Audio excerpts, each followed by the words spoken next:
en kol ngai le buai pui ngai reng a hun han man ta ka chuan in keima pu kha ka bei dong ve ni voi khat phei chu mani Intihhlum hial te pawh khat tum ani dik tak chuan in ma se pathian kum ni ka tlen man kanui min boral sana ka chang tur che hi rai chein thi pui ta mo ti chuan in min tlo du emo min hmu du anom po le hian ka hmu thei lo hi ka ti thina kha an mi tam takin an lo hre thiam lo palang ti ka hlawa an mani ka hmu du lo lam ne lovin kema hian nuam lo ka tia shem ka ti wang khanin ninga ni a hi chonin tu ma hi in leng nei ka du lo ni top mai ka in dressing ni leng thak ani chu ngày zong bul fu deuh tak ang chi te kha i nei an ai tu na chon ka nei lo i nei thi na ma malamin ka che suan ma ka chuanin ka nei a an soi mai me la a lo ngai thla ni point na huat ta ala lo tura ngai la ka tia kan che sual ta ka kha chuanin enge min then ti meang min kal sana tu nai ro chuanin ka music video te po kan siam kha ama enge puala khala phua ve ni chu lal ram puyan min sak mo music video te po kan siam ve ni Vawiin hi July ni som pakhat sang ni som ni pali ni nga ni ania Mizoram YouTuber lar tak mai Mr. Wheelchair komin zo khothara kan kala heituna hian zandar sari ani to a champhai lam panin kan kir le meka champhai zo tlang kan thlenga Mr. Wheelchair kawmna ngaihnawm tak mai hi rem chan vele kan ron da don ani khi laya lo lang khi champhai zo khopui zanin lama kan riana tur ania atuna tanga reivak lawa minute som panga vel hi chuan kan thleng thei tura kan ngai zo khothara kanom meka tuna hian zoram khovela YouTuber lar tak mai Mr. Wheelchair teina kalin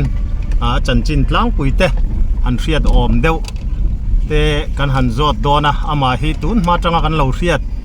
le in be pop reng thin kan nia helaya kan kalrem changa ama kawmna hun te kan han nenga anin te anin chung te kan han tlo don ani tuna in kan hmu mek pia che hi ni mela kan kalna la dik lo dewa kan let le a ada thalang am dan hei na thalang hei ani mel hei anin hi mizo pa in lian tak mai ania dar thalang moi tak mai in kongpui ep lampang kongpui dep lampang hei lawa chungrang wa kan han leng lut don ani house number 34 thangzawa taite sena section zo khothar thangzawa EFCI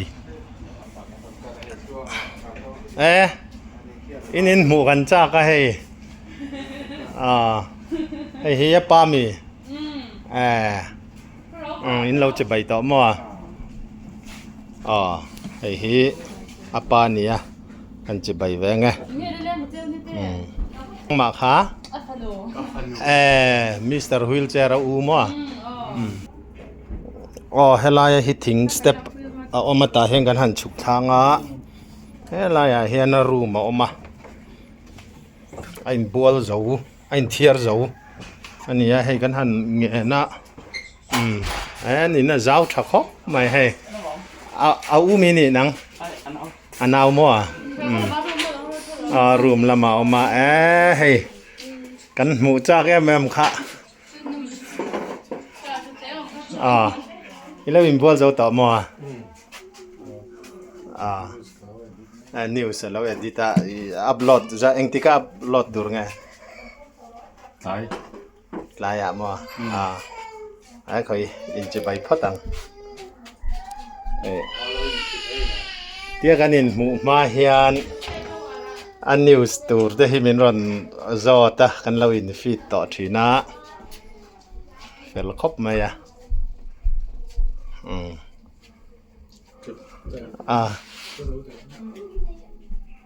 hian ka hang kom mol molanga kan du zonga piang kan zot mai don ani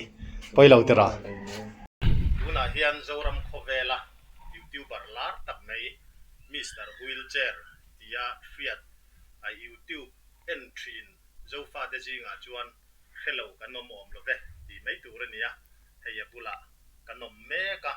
he ni china kan soitong khan anin ania voini hi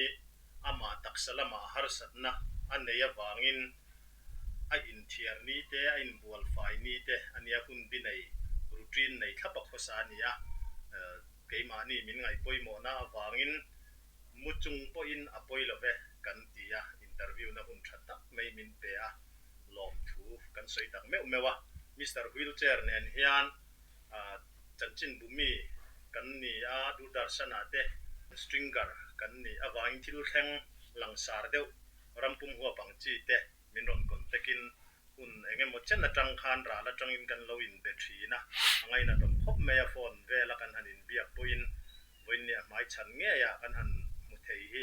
kan lom tak zeta inkawmna hun thadeu min han siam sak le zela ahma sain thu ma sei deuh hlek kan nei ani chu hei inina kan ron kala ai mel po tha kan ti hle me ya ipian le mu na te tin iming pum te in chung ko chanchin tlang pui kha khonga in min han soi sak masak theyem ya kan open te timeng kumni katlin main kanu min boral sana ka chang tur che hi rai chain thi pui ta mo ti chuanin kanu min boral san nu khanin kapu bula ako sa kapu in ti khanin min en kola kapu bula ka oma azin le ka zin ve a ti khanin ti chuan kapu in sang ni kuma khan heta zo ko thara min boral san le a ti chuan ka pa nen kan oma ka pa nen kan om nu khanin ka pa in nu pui te ron nei ta ti chuanin tuna kawmna ka pa puya te ka pa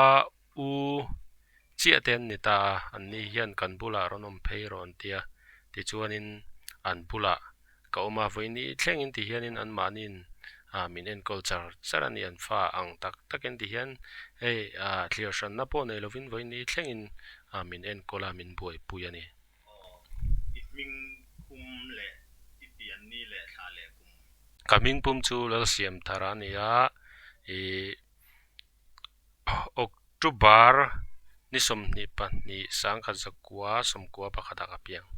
engtin nge an kau thin che ke ni ra la tangin chon Mr. Wheelchair a ka kanon ti mai che a ke kaudan sang tama aizola school size hola boarding ka khanin kan sar ta hian in siam thar min ti mai thin ta siam thara tia min kautan na po ni size hola boarding ka kal khamot siam thara min tia ti chona train in ST te min tia ti chuan train in siam te min tia train in siam te min tia ma min ti min kaudan hi tam mai ma se tun nuwa chon hei ti hianin YouTube te kan boi pui nuwa chonin Mr. Wheelchair ti hianin hei mi min shet dan ber choni tuna chon school te ikal achu sai ja hola school kal chho dan le engtin nge vanduaina in to dan akha atlang pui khongai min an thil le la a chip chiara soidon jon thuidon le tuka ma se toy theyang beren soigan tuma sang ni pakua khanin sai za hola boarding ko kan hre chunga tanril bula ko ACIS an tiami kami bul kania ta khanom ta chuta sai za hola boarding school a chon sang ni pakua khan tu na komna ka papuya te hianin class 10 hostela min ta chuan hostela ka oma second term exam zo chol manga kan khuwa ka ho ka chuk le tur kha zema bawk .j na bula khuanin kan chuan na motor driver kha vanduaina takin amu hila ti chuan kong thlang fit za thum chuang vela an tlan liama kan thlok thla chumi wang chuanin ka spinal cord hi ka so chia atira chuan hliam na li tu ka taksa hian om lowa pon lama mutur om lowa ma se chung lama khan ka lo hliam na li tu ka chumi wang chuan ka spinal cord a chia hemi ka om chin welam hi awam chin lam hi zeng vek ani mei tu na hian exam man lo chu second term exam zo chol manga ka ho final exam tura ka chuk thla kha zema bawk .j na bula kan che sual ani chu mem zang ai kum som paruk ka tling lo de wanga chiang chi lo kha khan in han in en ko langa dam doi ina te ti ngai na tami lo ti na mo ti khanin dam doina atir phei chuanin thi than khanin ka thang ta kan ina te pon hei ka ruang lo ngak ti meng hoi me member te po ka in khat lai nan lo ama then te chu tra ten lo trapa mo tun nuwa min shil le dan chuanin min mulok lo ni ke ma kha midang kha chuan mu mai ta ma se ke kha min mulok lova ti chuanin min mu khanin dam doina civil hospital a min tlan phei pui ngala motorin min kalpui lai fel po eng mak relo ke chuan ma se kan har le kha chuan dam doina ka lo oma ka ke hi vung veka chuan chutiang deuh vel chu ni mai a ani chu ai ani le khami nu han zir na kha i chun zam tami lo mi chun zom thei po ani lo a buai thlak ei she dangin zun le ek te po pa ngai taka ti thei lo kan ni wang hianin buai pui ngai mo ma ne eng ma ti thei to lo om chin noi lam zeng chung chuanin zirna chun zom chu har ngaihnawm lo baga ke ma hian ka tum to lo ni tin tin mo khalai taka karil ru kan zo chan che kha chu hei open ate ti thei kha ani ta tum tra la chu ti dan chu mai thei ni tro chu dei din na kha chu ka se thiam du tu ka chu mai the ma se lo se thiam lo ril ruwa to lo zirna chun zom hi mo kha ti kan che sul ta ka chon ka lo dream le ka lo tum be se jong jong kha a fail ta ka wang khanin zirna chun zom le chu ka ril ruwa to lo ni top mai thian tha le hei eng lo kan zirte tu then ka te po en chun zom le la te min tia chon het enge zirna sen so le enge mo vel te po tum dan te po kan ngai tu an ti po khanin ke ma hen karil ruwa to lo zirna chun zom hi chu ni khalai te kha karil ruwa an lu wang kan zot lok mai mai che ani a eng pon ni sela ei khatiang ang khan ei muchungin wheelchair a ti hian hun in mang chho ani a enge ni khanga khan iril rumang an dan turte han riat thiam ro thin ma sela enge mo khami inun angong da na kha enge ni toite tadin han soi du riau te nei em ya tir chung ka thiam lo ne ke ma po khanin ti tor thiam har ka tia hei dam doina ka om nu po khanin ka school kalpui sai za hol boarding a class 10 ka kalpui te po khan minun tlowa khami tum po khan ka tur thiam lo ni dik tak chuan ka trap na sa kan zirti tu te po khan min nema theyang angin idam lenga zirna chui ron chun zom le don lo min tia ma se ke ma khan ka chun zom thei to don lo ti kha kan shekur ra khang wang khan ka trap na sa ti chuanin ina kan ron hoa ka bung ruwa te po khan lata hostel mi khang vel kan ina ron lu phe ka chon hei ke ma kha seum ka ti le zual ka tur thiam lo le zual ti chuanin ti khan en kol ngai le buai pui ngai reng a hun han man ta ka chuanin ke ma pu kha ka be dong ve ni voi khat phei chu mani intihhlum hial te po kha tum ani dik tak chuanin ma se pathian hian rema ti lo ani ang chu hei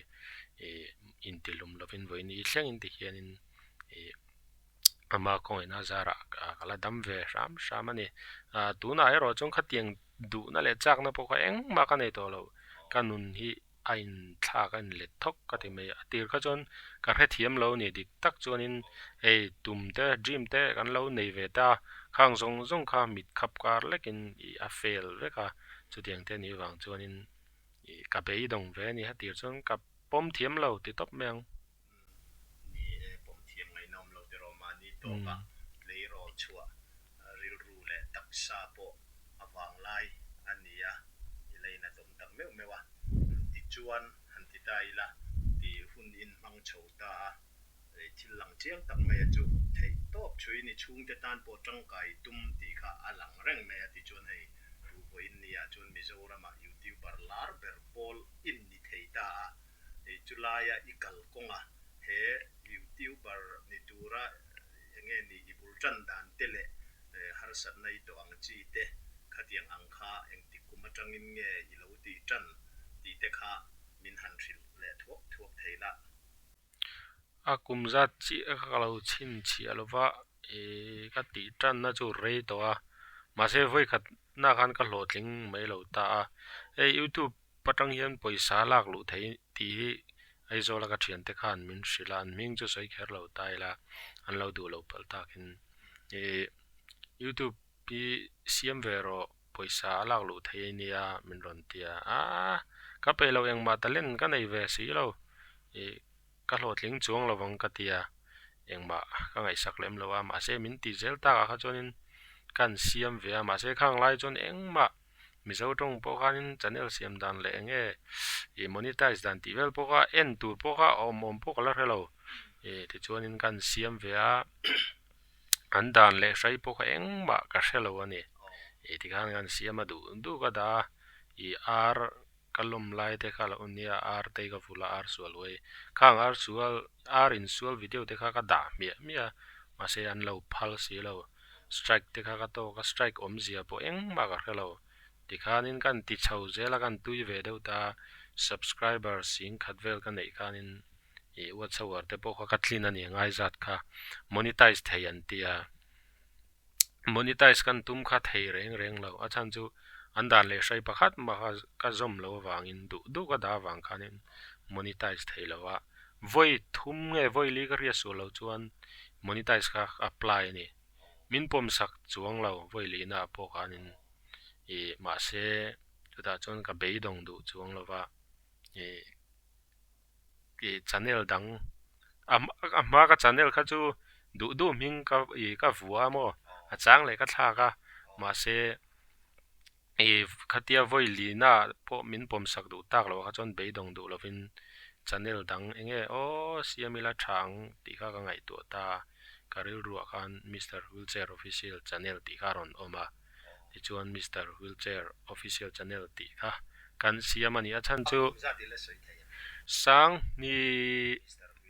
som ni ani lo pon ni khataniang khami ka ron siam tak kha ngai ke ma he teng din muna kalo om bok nen khanin ain me beranga common lo berang ti kha karel ro ma Mr. Wheelchair official channel katia chuanin chu po chu ka channel ma sa zo kha mi daman mo screen rianga kami te khan min khongaya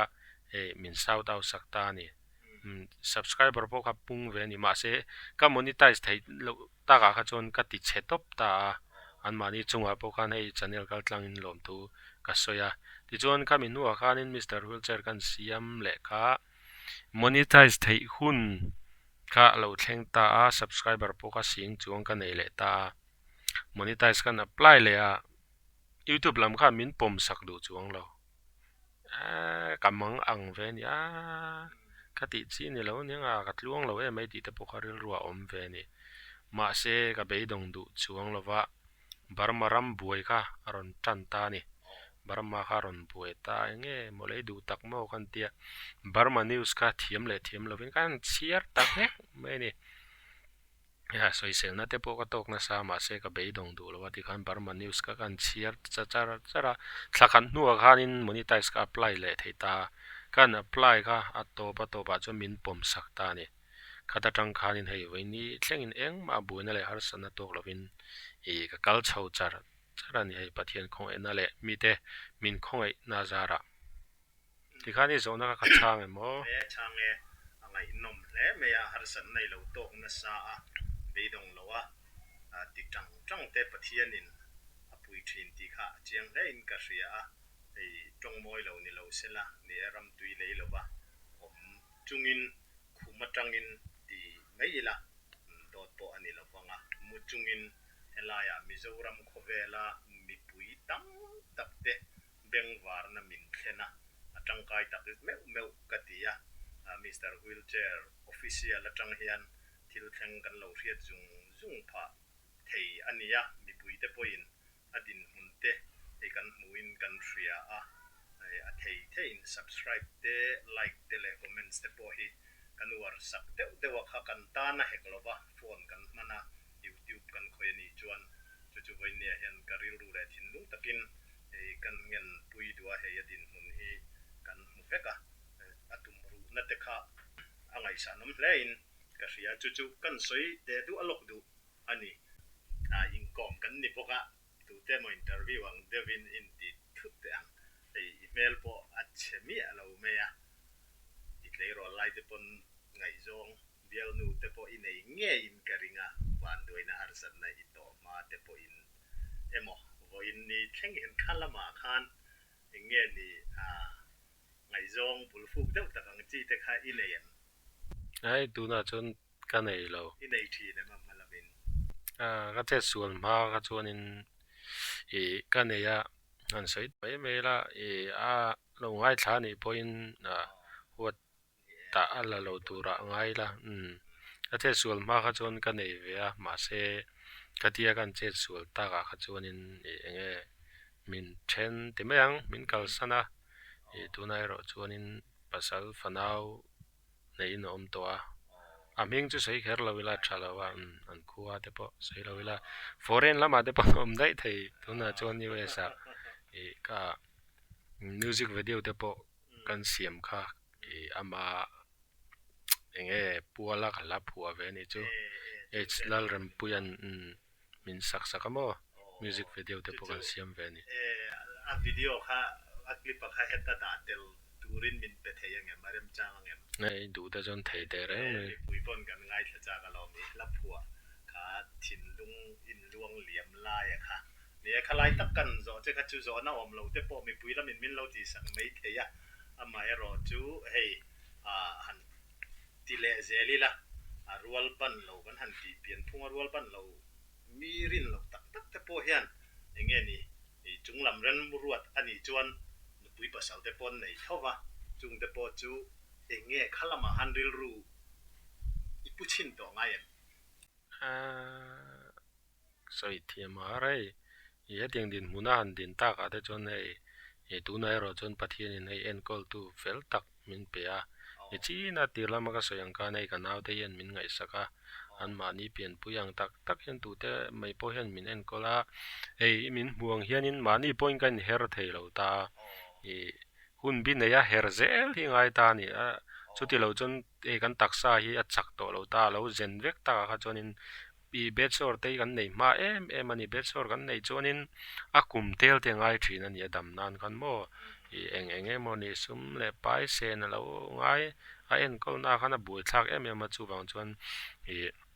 hun bin ya her zel kha ngai mi pakhat hi min om pui to pani te hianin min en kol tu ber kanau hi aman lo le midang ti khan mo ain choka tu te mai po hian thiam vek te meang sai circle reng te her kol reng kha ka ngai khating din muna lo din ta ka le chon hei mi pa te kan lo ni ve a real ru te chon an be sei ti phem meang ma se moi ni cheng chen lam mu chuang lo ni ka se thian ni pathian thu ni ya mangai tu kima ita na in pumpe ka kha ito na ke ni pong kan lo tong try pui chenga ita ze din nang pon pathian le na dil ta le enge thilom lo ni na te ro yeah kim ti thelo i dil thi na dil thi ne tun ma ka chuan kum ni kum thum no la chuan yang re so lo chuan ma se tun lai ne tun nuai ro chuan ne tun anga te po ka dil ngai to lo tiang ka ni khalai ka chu ai po ni selani tina I hun man dan lang pu ya kha min han soi sak le dalan I then ka chu in soi deuh thuak do tho na ngi ti nan hei zan ina hei bo in thlai tu na hian dar nga le chan ve anita I routine lang pu ya kha min han soi sak thin te jing I dar nga ne lo le dar li hian ka thawa min herta ni jang thalin kamua zan khuwa in tikhan ches on mi alawin ka jang thal chara jing dar nga ni lo le nga le chan via min hera ka sai sir le ta ti chuanin kan mu hil le ar ti re lo te kan har le khan mai te ka pia ha te kan ota ti chuan chu mi zo chong ka her le ta kan let le ta jang thala kom lo le sai sir bokin helam matin ka in her kwal reng ani chu chuanin ni phone hi ni deuh mai news hi ko la nge news amang ti ka WhatsApp le Facebook ka cái en kual ni leng thak ani mai ani chu a khami kan zo na chan cha kha chu enge ni Intihhlum bi ani ya hei Vawiin tun ma chuanin ni lai ni cái interior cái dressing thin ta dressing ti hi mi tam tak yan thre thiam lo mai thea mi te ta na hriat nuam ani zok nan ti dressing ka ti mai dressing ka ti mai thin ta ma se dik taka chon in thiar ni zok hi ni ta zing dar sari ani lo le dar riat vela tang hian ka in thiar tran ta kan zo meu chuanin ka ti fu lo phei chuanin in bual nen tlai darli dar nga te kan thleng thin ni chang chuan cho ei mi alo jing cho ei mi alo in bual nen chu tiang chu alo zen to wang khanin hei ma nin dampa ngai angin kan thiar thei to lo dam doi kan mang ta dam doi kan kap lu ta ka monga khanin dam doi khanin aron nola chu po chu ron nol chuak thei lo wa kut ne na tran kop zel nga ya ka kuta glove ka buna kan nuwa hei he lai dar thalang hi lai tru thleng mulami dar thalang hi kanau minen kol tu ber hian a vuan ta kami dar thalang a hlim thla lo lang mang khanin ke mai kan thia ta ni hei ka kuta glove ka buna dam doin he ta kuta kom phak lo chinami ka ron nol chuaka chuan ka kutin ka kom chuak le ta chu tiang chu ni wang chuanin ti fu lo chuanin chu darli dar thuma po kan zo lo dar nga te chang chuan kan thleng thina jing cho ei lovin chu tianga ni wang chuanin hei Vawiin niang ma chon ni lai ni ka ti kha ma se ka son ta ni lai tho tan ni nga ni hi chuanin in leng poi ka nei ngai lo ani a chan chu ka tiang eng emon rim chetak ne na mi lo mua lo in kom vel kha ka du lo ni lovin ke ma khan she om ka tian nuam lo ka ti wang khanin in leng nei po ka du lo ka in thiar ni chuan ka thian te mo ka chung te tak po hi an ron kal tha zen lo an ron kal po le hela mai an ron kal ka phal lo an ron lu zuwa ya min bia min ma mo po le an chuak le me min mu ka du lo ke mai nuam lo ka ti zo ka chan chu kha tiang ne na enge chung te mo thian te lo ma chon ka chuwang chuanin ni nga ni hi chuanin min tlo du mo min mu du anom po le hian ka mu thei lo hi ka ti thina kha an mi tam takin lo hre thiam lo palang ti ka hlawa an mani ka mu du lo lam ni lovin ke ma hian nuam lo ka tia shem ka ti wang khanin ni nga ni hi chuanin tu ma hi in leng nei ka du lo ni top mai ka in dressing ni leng thak ani chu chu chol kar khata ni nga ni kha ni nga ni ka a than chu ei kar khata voi khat ni ta lo nei mi te kan lo ni kan in dei reng bik lo ani kha tiang ani wang khanin min en kol tu kan au po hi ka in thiar ni chau hianom ta abak kha chu lawa min fe sana te khanin zana kanin mule a chu chu ni do ber mai chu tiang ani wang chuanin kar khata voi khat bak chu kan hlin lo ti mayang du tu sa ma de chuanin kar khata voi ni ma voi thum te chu ti thei la zia ma se nge machine kan in dei lo ti mayang ani le ti hian thut hun bi le mu thun bi lampang ha thut poi thut don pon manin ka thu thei lo ta ulsera thut tir zel kha ka ngai ta ni chu wang chuanin ka thut don po le thut tir tu nom lo chon ka thu lo top ani mai ti chuanin ni tin ka thu ani mai tun lai ka in dressing ni ti lo hi chumo ka in thiar ni ai chon ka thu ngai lo le anak tu zirtop nia po hian thil poi mo lituk te a om ani lo chuanin ka thu ngai lo a chan chu ka in thiar na han kam mung hin na ve lituk ta ni khatia ni lenga hanin kom meng lo chuan mong te a lo thia ka mong te thi zoi zoi thin ni chang chuan ka tiang te ni ta kha chuan han thut ngal mai ka kam mong nal tu ka ka ngam thin lo chang chuan ma se enge moni thil poi mo lituk ti ngai le keima kal nge ngai ang chi te om chuanin na le shom ti chung chung khan ka thu lui thin news poi mo le enge mo ang chi khan ni chin khan khu la ya khan kan u nau te khan han chua wa zau te po anei ve thi ne an ti che a khalai khan hela ya I tom ngot lo deu chang kha I nei thi na mi ấy chang chon kan nau te poi ka ti ra mo enge mo ni ke ma chuột tắc cái chú tắm lâu chan chú ấy buổi thắc thì mấy anh news te lâu thu ta sẽ chuột đủ tai là chú tiêu tu cái này lâu chun cái chú thấy chung lâu cái tiếng cái này anh em mình mà lâu in ruộng mình lok nang chỉ theo mình cho nên chuột dễ chú cái này chú thì lâu chung cái chuột cái news buổi buổi biết tu thì cho nên mà cái mà ni có nói vài là có chung news liền thầm thế lâu mình chọn canal hi cái tir mấy giờ ta cho chọn mình cover sắc trên nang ma kha chu I nei om deu ngot ama ro chu enge mo tak poi mo zo la kha chuan han chua ve zau ang kha chu I nei này ga Manipur on buổi tir mo khang ate po kan kong zo na te po kan tel ve ka tiang ang chi kong zo na ka ti tha ve poi mo ka tiang ang ate ka chonin tel zeu na ka nei ve mà sẽ tắm lâu soi thăm po ni lâu anh ni le tu na hen I taksa hen enge ni na kan han tiang chi Harsatna in chiar problem ka chu kan soi do in la nei hei chu hei kum som panga ni don ta August tun June July August ni som hian kum som panga na tu ni don ta kum som pali chung hian ko ma chin welam hi na nei mi lo om lai second khat po ka nei lo soi thiam dan poi har midang poin ni vek kan na hi tuna hian nei kasa thavek ti top meng al turang hian om ti top meng re thiam thedan an na uta min tura chang chuanin ana zual chang chuanin hei puan poi ka sin thei lo thanin min bual hu veka in tuya in le ang mai hen ka than vek thin ta tuna poi nei anna uta she om hei kamong te sa ke heng lai jong hi tia khoi chu eng ma ka chung lo pon lama tang khoi hi ma se chung lama tang kan na hi ka she veka chu a reum na lai soi dan thi ma har na ut rang ani chu eng tikla point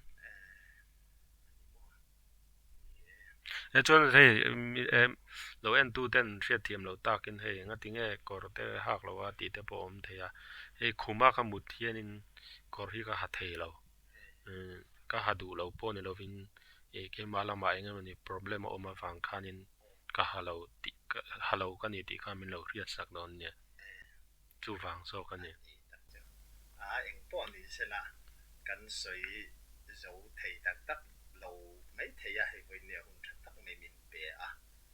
tin lu takin lom thu kan soi I din hun dik tak te in chung te po kan ron mu in I thorim na I tumru na te kan han mu tak nge in lom thu kan soi tak mewa chunga I channel te po I lo tin mal som na I don le zual zel thin lung takin kan du sak che enge mo han nukharna atlik na ang dewin mo han soi du riau te I la nem hei voinia voina putluangan ke ve te lul mai meron twa meron kom du hi achunga kalom tak zeta hetinga timeng channel amai na ran tak ma te chuan thenzol lama te po news enge moni thleng om chonin ama hi ka zo ber le ka va biak ber hi ani hianin news thleng om chuanin ama ka kom lo po le kom turang chi hi min lo ko mo min lo sila number te po te khan min lo pe thina putluang chunga poin thinlung takin lom thu ka soya ti chuanin ka channel min ngai lut saka min lo clear saka min lo subscribe thin tu te chunga po thinlung takin lom thu ka soya ti chuanin putluang channel po hi lo clear sak zel tur chawin karon som bawk.j ni kalome kan lo ma hei atir lama ka soyang khan zo fa titan kan ro lu pakhat itling katia in tho thin hi aro pui tak mewa chu mi pia lama hetiang din mun ni chunga tu nang I thleng thei hi i fak ka ti tak meu mewa subscriber nuai li le engza nge borvel nge li le sing li le tivel nyang khatiang nei thei khan i oma tu tan ma hian i thi kom lawa nei belzel tak meu la thinlung takin kan du sap pui che a theiang angin ke ni poin pui thei na che kan nei ni chuan pui zel che kan in huamaron in thlrung mi alo la te YouTube kan ron ti ve awang hian ka kan be sei phak lo deuh main kan channel te min lo hlut puya tin kan ngen po ni lovin i thahnem ngai na in min lo puan zar sak to nge ani mo kha khang te kha mai chan nge ya hian kan lom tak meu ni ti kha ka hril du che eng po ni sela pathianin min ve nga nang po hrisel na tha taksa te po harsa lo zok te po in a om pui zelang che ti kha thinlung takin du sakna kan hlan tak meu che ani in che bai lei la tra lom le to ka ale hey Mr. Wheelchair an a hlamin pedon me ka he hla hi hlrem puya mizawai kon zai thiam lar tak mein asak khania la phua po lo thiam khom me ya ngoro khalai khan hladang i phuem phua treu me pathian la aral bi sa ho to wa na sa ing hlange sak video an leng dia le tim ta mo ka che suan nu le ka phua ni chu ngoro khalai khai soi le lok teng eng za vel nge lai phua som thum thing tre pang ka ring zong zong mo pathian hla de ve ka ni ta ma se i lap song chu hei tu na mi che ai dal ram puya sa che abak chu pathian hla ve chu hetia khuma muchung hian i ril ruwa lo lan chang khan pathianin arom pe che engtin ngei hla phua dan tlang pui ya i lai du nu na pu thei lo ta i nge fem rial hun te po nei ve ngai ni pathian la pe chu i du na pu ngot thei lo i mani in so binga tong trai na te ne ya bible chiar tam te ngai hun ek ve de ngai chu te lo chen du hun na pu thei lo e tun nu aten i la mi lo pu sak te ni lo le i han phu le te min tia mani tuma han tum chuanin a harli tuk ka phua hlei thei to lo tu la yan tak chona hun lai hi om ve neng ka tia YouTube ka boi pui tak ma ka phua de ka kan ni Bible ka chiar tak lai le ka tong tai tam deuh lai ni chu tun hua chong ka phua thei to lo kum khat chong ma la ka phua to lo ani khala ya khan tu mo asatular de ole tle ma hla han lar de ho kha min han lai pathian ko ina zara somthum trep chu ka phua da ka da tha deuh vek ta ke man lar deuh ti meng mi riat lo ve deuh mo nei music video kan siam chu ti mai la an siam chu en manin sak menon di la ka sak ti ta ara albiak sang kan hrianga sang hui zai thiam la re me hian i an leng dial le ti ka asa music video siama YouTube a khan en theina ma channel a khan oma chuan USA a Rebecca Fanai zai thiam kha khanin keima nung Krista ti ka asa chuan Islam pu sakhin bu ka chumi pathum chuni deuh me a chu lo chu ti hian ka da mai ma bon ka sangai to la ani tak chu i che chual ma khan zai lo ngai na ve sim zai chu zai thin ani ma zai ve zo van tlang ma te zai ga lo khat ma ni tuin mo ma ni tuin ti ka zai ve me tu na chon hei akan han zot le deuh thut ani ni chin khan a soi to tho nangin tu na i hla phua hi ni chinai soi ka lo riat dang khan hetia vanduaina in to nu i bial nu in akal san tak che chungchang kha ani deuh bera kalangai thalo nge ka ngai thla to ka hrelo ani mai theya chutiang bok chon mi tam tak chu ani phu ani ti po an hre kher lawanga rem pui te chu mi lar azai thiam kan riat lar ani ya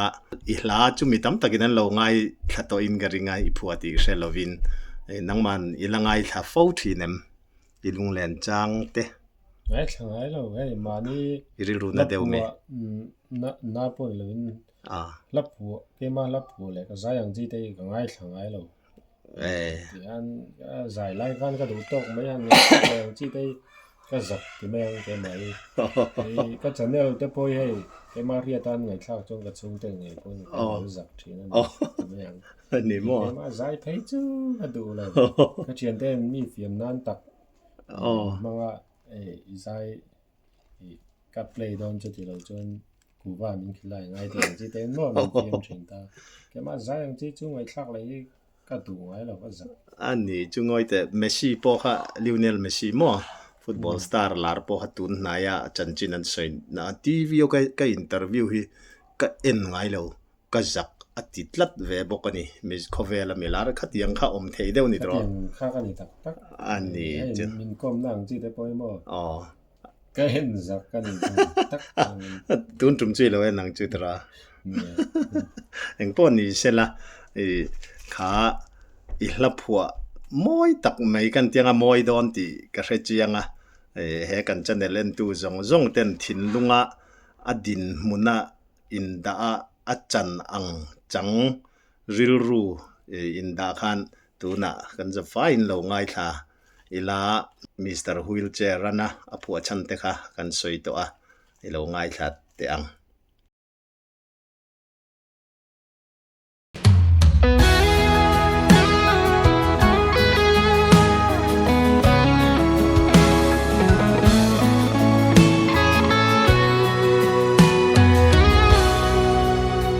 nang ne darang intongin tua nga in then lo turin mangai bia thu in lanin ma se amile lo sangin samang kan lo in then ta ka chan tur I don lo ven ni ti mai amin her san hi in then long o ti mangai bia thu min hlan kha atho mai mo I chan ir ta le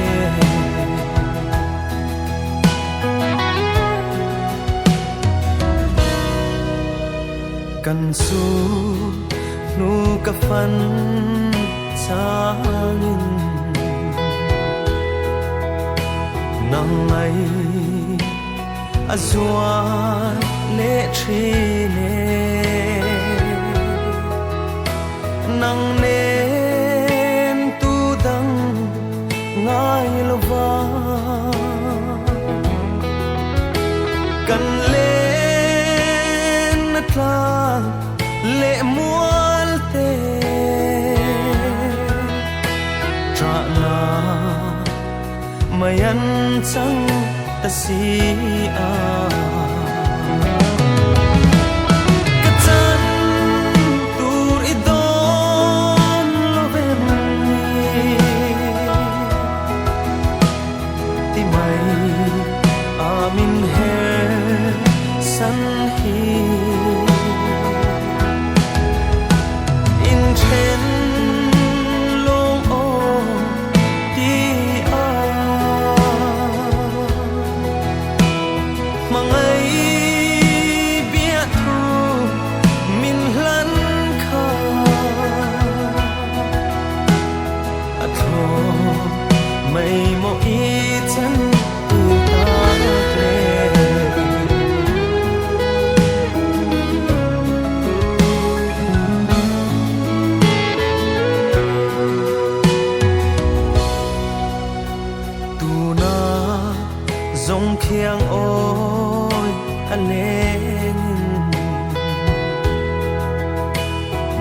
lai lo ten i leng ta mo cây giống nắng ma ngai hria ne chu ni le dân khoa kamang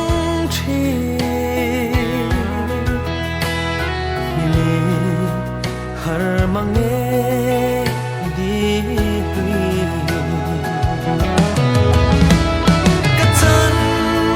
tur idon loven ni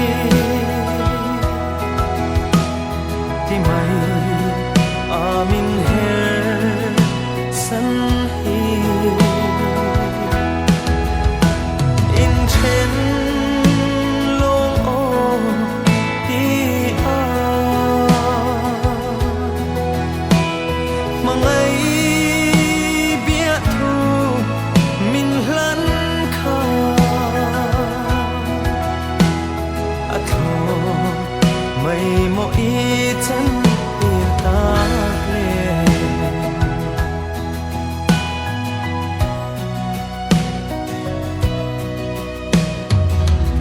tu inazir boka asatu inazir boka ngaihthlak nuam khop maya engpon ni se hei dar ruk aridon to a zan ania voin hi ni som pakhat ni mo ni som pakhat July sang ni som ni pali ania country san don mai che anga hetiang anga ron kom tu che hi anom to em mai chan na tak chon he tinga kom tu hi kala tong lova boy thung collection ka chon meron tlo to ma se ani nen ka chon ei I ti ang dawn in kom chi apon lovin kan zaya han I kan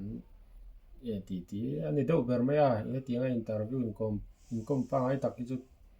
kala tong lo live ang chia in kom mero chu phone demo pa live demo le phone call in kom ang chi chu om no to ani tak chu munarong kal chil masaber che kan ni po chu kan in chuang ve hle mai engpon ni sela ke ni po hi ni kan soyang khan hei channel bul tan tir te mai kan ni mi po kan la kom tam lova kha kan hanin komna anga te po engemo moi lo deuh hanin zo palemo thil ti pal kan lo nei ani chuan nangma le mi pui ngai dam na te po kan di la maro chu kan in komna kha chon a om lo tu ra ngai la tro angai thatu lam atanga zo om lo takat zo ta ni chu mole hanin ti pal te po thil lo om thei ania chunga po chuan ngai dam kan ron di loka engpon ni sela van tong official channel min lo thlir sak tu zong zong te chunga lom thu kan soi tak meu mewa voinia Mr. Wheelchair an hun thatak mai min han petheya lom thu kan soi non le kan channel lo thlir tu ten subscribe like le comments te kha in khawngaihthlak kan han ngen le ani